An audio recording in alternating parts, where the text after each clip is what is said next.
gwapo. So karon magila-ila sa tao parts sa gasoline engine. So parts na sa gasolina nga makina. Kay duha magud ka klase ang makina, naay diesel, napoy gasolina. So focus ata sa gasoline.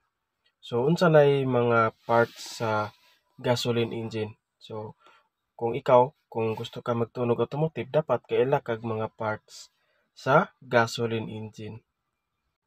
Muna siya ang engine block. So nasa cylinder bores, nasa coolant passage, okay? Nasa mounting for water pump, okay? Nasa main bearing ug uban pa. So kani siya ikaduha gitawag og cylinder head.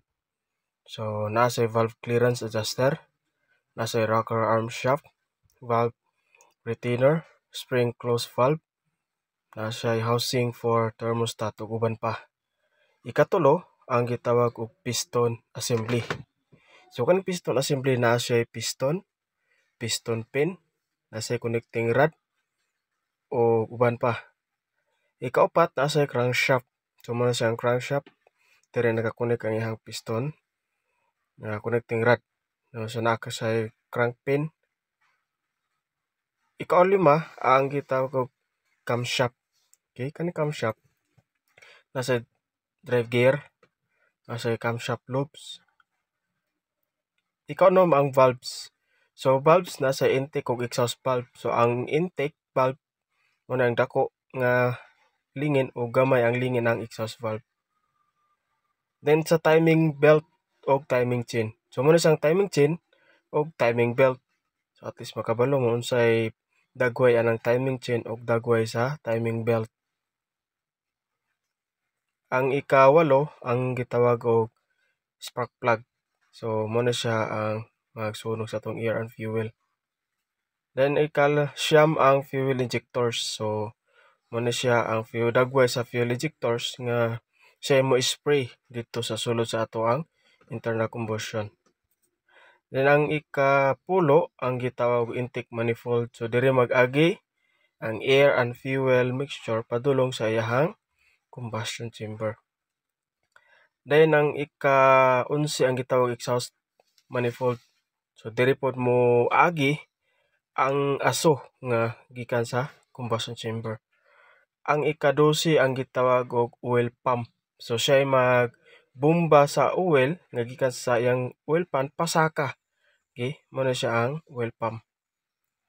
And then ang gitawag og alternator. So kaning alternator siya mag-charge sa battery at the same time siya po mag-supply og kuryente padulong sa ato ang ignition system, accessories ug uban pa. And then ang number 14 ang radiator. So mo siya ang radiator, dagway sa radiator dili magtubil og tubig.